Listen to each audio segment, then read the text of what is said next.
ท่านผู้ชมอาทิตย์นี้ก็เป็นอาทิตย์สุดท้ายของเดือนมีนาแล้วและมื้อนี้เฮามีหยังจะมาเว้าให้ท่านผู้ชมได้รับรู้เจ้าในมื้อนี้เราจะมาเว้าเรื่องยางบงที่กลายเป็นธุรกิจที่สร้างรายรับให้กับประชาชนโอ้ยางบงนี่เป็นต้นไม้แบบใดฟังเจ้าเว้ามานี่คือสิเป็นต้นไม้ใหญ่เนาะต้นยางบงแม่นเป็นต้นไม้ขนาดน้อยขนาดกลางมีความสูงบ่เกิน15เมตรใบมีขนาดกลางสวยเป็นรูปไข่ปลายใบแหลมแต่ว่ายางบงนี่เพิ่นมักปลูกอยู่เขตใดเขตที่พบเห็นส่วนหลายแม่นในเขตป่าดงดิบและเขตภูดอยของเมืองเซโปนแขวงสะวรรณเขตซึ่งเหมาะสำหรับการปลูกพืชไม้อุตสาหกรรมเอาล่ะท่านผู้ชมเรื่องยางบงแม่นยังมีหลายพวกเฮานำเสนอเพียงเท่านี้ก่อนจะให้ท่านผู้ชมไปรับรู้รายละเอียดเติมในระยะเวลาของสวรรค์บ้านเฮา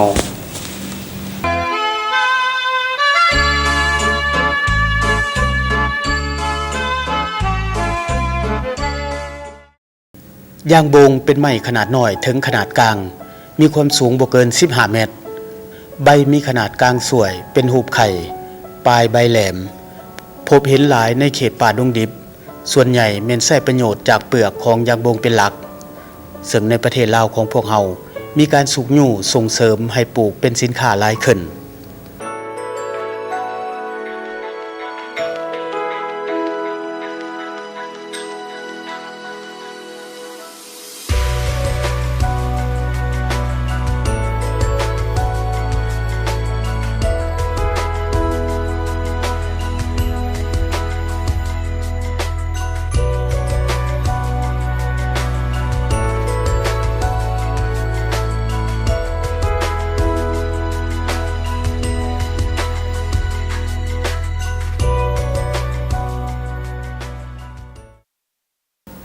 พื้นที่ในเขตภูดอยของเมืองเซโปนแขวงสะวรรณเขต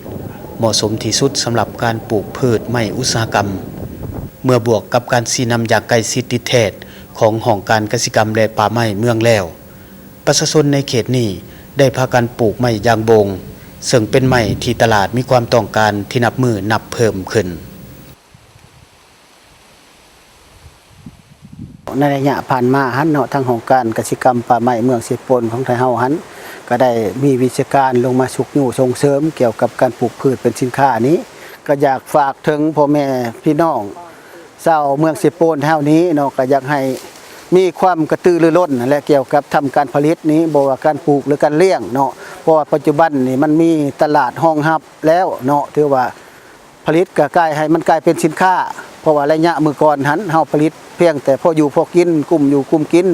เนาะกินแซ่บนุ่งงามซื่อๆกินอิ่มนุ่งอุ่นซื่อๆเดี๋ยวนี้แหละถือว่าผลิตเป็นสินค้าถือว่ามาฮอดปัจจุบันนี่สิผลิตสัตว์เนาะเป็นแบ่เป็นหมูเป็นหยังก็ถือว่าได้ขายออกต่างประเทศหมดเนาะมาฮอดปัจจุบันนี่นะเนาะถือว่าชาวเมืองเซโปนเฮาก็เห็นว่ามีความขยันนั่นแหละเนาะถือว่าเดี๋ยวนี้มาเบิ่งโดยรวมแล้วอยู่ใน88บ้านนี่ก็มีความกระตือรือร้นนะอยากเฮ็ดอยากสร้างเกี่ยวกับการผลิตกสิกรรมนี่ก็เห็นว่ามีหลายครอบครัวมีท่าเอียงดีขึ้นเนาะ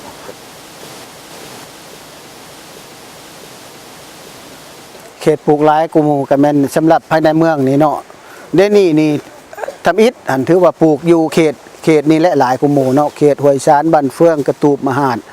บ้านกระดับแกงย่างแถวนี้ถือว่าปลูกหมดเนาะถือว่ามาฮอดระยะนี่หันภาครัฐเฮาได้ชุกอยู่ส่งเสริมและทั้งเขตลันหอนี่ก็ปลูกหลายเขตละโก้นี่ก็ปลูกหลายเด้เนาะสำหรับยางบงนั่นเนาะถือว่าไทยเฮาภาครัฐไทยเฮาได้ชุกอยู่ส่งเสริมด้านนี้เพราะว่า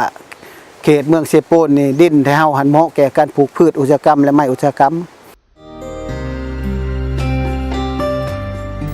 เฉพาะบ้านห้วยสารเมืองเซโปนแขวงสะวรรณเขตแต่ละครอบครัวได้ประกอบอาชีพปลูกไม้ยางบงเฉลี่ยแต่2-4 เฮกตาร์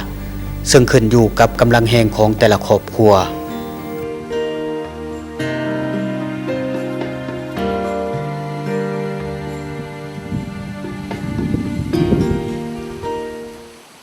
เว้าเรื่องการปลูกพังอยู่ภายในบ้านห้วยชาน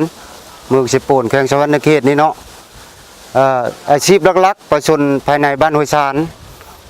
ถือการเฮ็ดนาเป็นต้นตอและปลูกพังกล้วยยางบงเป็นสำรองเนาะสำหรับอาชีพหลักๆและประชาชนในบ้านนี่เลยคู่ครอบครัวและปลูกยางบงเนาะในจำนวน500 เฮกตาร์นี่ก็ภายในเฉพาะบ้านแต่ว่าแต่ละครอบครัวนั่นก็มีบางครอบครัวก็ประมาณ4 เฮกตาร์5 เฮกตาร์เนาะ หรือว่า2-3เฮกตาร์เนาะอิงตามกรณีครอบครัวผู้ที่มันมีแรงงานร้ายก็จะได้ช่างร้ายเนาะปลูกมานี่ก็ได้ประมาณ10 ปีเลยได้ก่อนหน้านี่แหละประชาชนภายในบ้านโอชานนี่ถือเป็นการ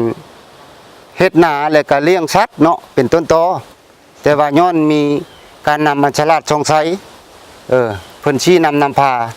จึงได้มีการพัฒนามาปลูกกล้วยปลูกยางบงเนาะการชี้นำพาของพรรคประชาชนลาวของพวกเฮานี่แหละ การปลูกและการบูรณะรักษาไม้ยางบงนี่บ่มีความยุ่งยากแต่อย่างใดซึ่งวิชาการของการเกษตรกรรมและป่าไม้เมืองเซโปนพร้อมที่จะสนองข้อมูลให้ประชาชนได้ทุกเมื่อ เริ่มต้นปลูกยางบงนั่นแหละก่อนเนาะก็บ่ยากเรื่องปลูกก็ได้หาอันแกนมาแล้วมาจัดเริ่มทำอิฐมาจัดให้มันเอาดินมาใส่ทุกอย่างนะแล้วก็จัดอันหลังจากเอาจัดประมาณทิศหนึ่งมันอาจจะออกเบี้ยแล้วก็เอาเบี้ยมาใส่ถุงแล้วก็เอาไปไว้บนโฮมมาได้บนหนึ่งนะแล้วก็เอาหดน้ำประมาณ3-4 ทิศนี่แหละมันก็ใหญ่ขึ้นแล้วก็พ้นตกเดือน6เราก็นำไปปลูกกาวเองเราบริซื้อเดี๋ยวเรานำไปปลูกปีหนึ่งก็ประมาณอยู่มอง4,000-5,000 ต้นนี่แหละปลูกนะ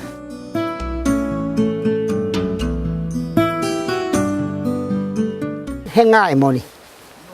ง่ายสบายเฮาจักตัดแล้วครับ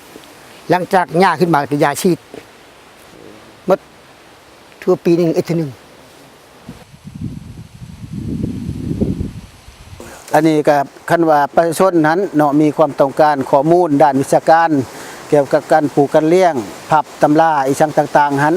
ของการกสิกรรมป่าไม้เมืองของพวกเฮาก็พร้อมแล้วที่จะสนองให้เนาะแล้วก็ถ้าว่าต้องการด้านการฝึกอบรมแต่เฮาก็สิลงฝึกให้พอระยะเดี๋ยวนี้หันปัจจุบันนี้ถ้าเฮาก็ได้มีโครงการหลายโครงการเข้ามาช่วย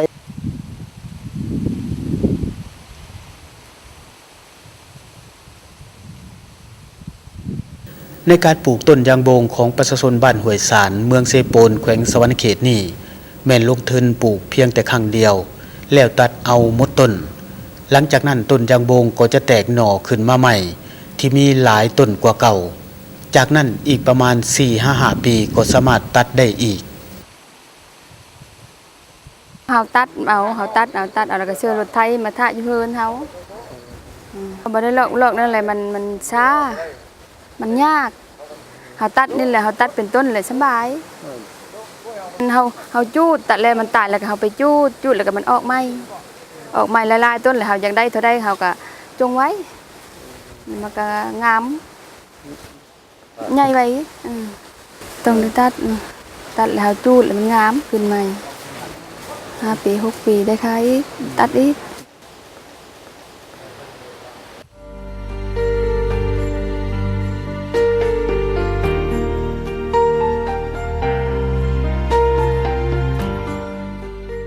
ยางบงในเขตนี้เป็นสินค้าส่งออกไปสู่สาธารณรัฐสังคมนิยมเวียดนามด้วยการตกลงราคากันก่อนทั้งทางผู้รับซื้อและผู้ขายแล้วจึงตัดซึ่งเป็นข้อดีของการจำหน่ายยางบงฉะนั้นการปลูกไม้ยางบงจึงสามารถสร้างรายรับเป็นก้อนที่แน่นอนมาสู่ประชาชน ราคาถือว่าเดี๋ยวนี้คือว่าราคาอิงตามเนาะเพราะว่าอิงตามพ่อค้ามาสั่งซื้อ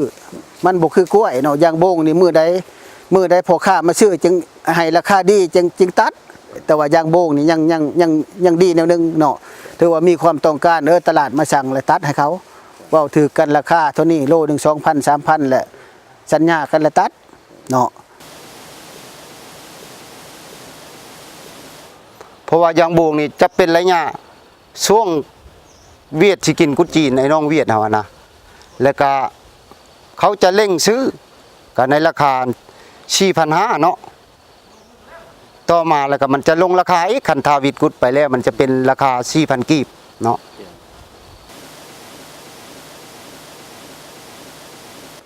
ได้ตัดได้3 ชุดแล้วตัด3 ชุดตัดแล้ว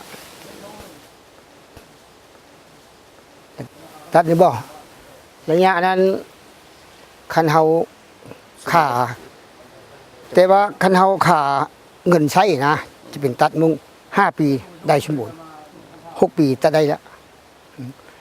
รายรับได้มุงสาวไปล้าน25 30ล้านหมดแล้วต่อปีตัวยางโบงเนี่ยมันมีเงินก้อนในบาเดียวดิ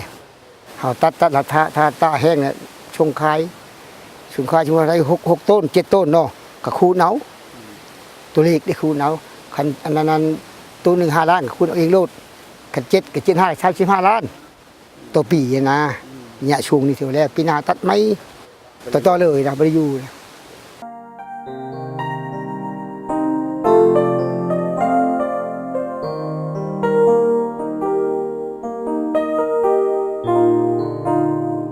ในบริเวณเดินบ้านเดินเฮือนของประชาชนบ้านห้วยสารเมืองเซโปน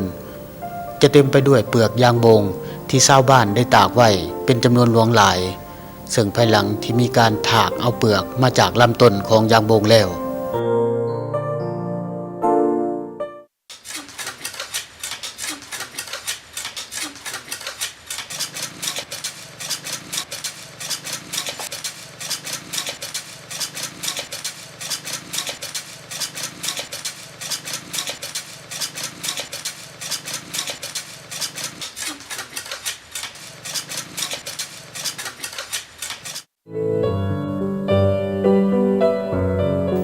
ในการปลูกไม้ยางบงอยู่ในเขตนี้ประชาชนมีความกระตือรือร้นในการปลูกสูง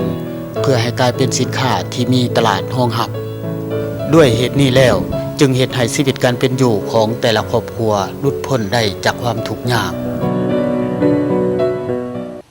การปลูกไม้ยางบงของประชาชนบ้านห้วยสารเมืองเซโปนแขวงสะวรรณเขตถือเป็นการแสดงถึงความมุ่งมั่นขยันเพียรของประชาชนในเขตภูดอย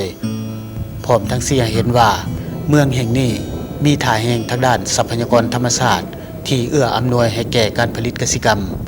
โดยภายใต้การสุกยุ่ส่งเสริมจากภาครัฐ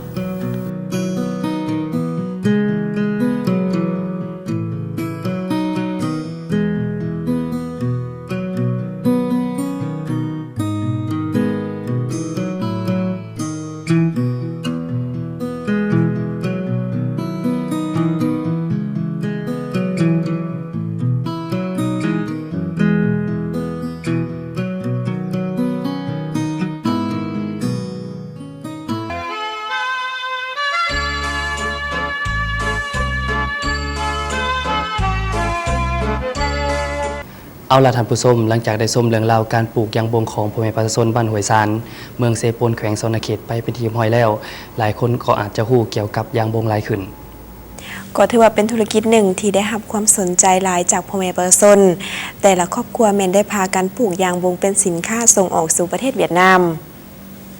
แม่นแล้วทั้งหมดนั้นแม่นเกิดมาจากความดูมั่นและสติปัญญาของพ่อแม่ประชาชนเฮาทั้งนั้นท่านผู้ชมอีกน้อยจึงมาหับชมสิ่งต่างๆจากทีมงานรายการสวรรค์ทีวีในของฝากจากสวรรค์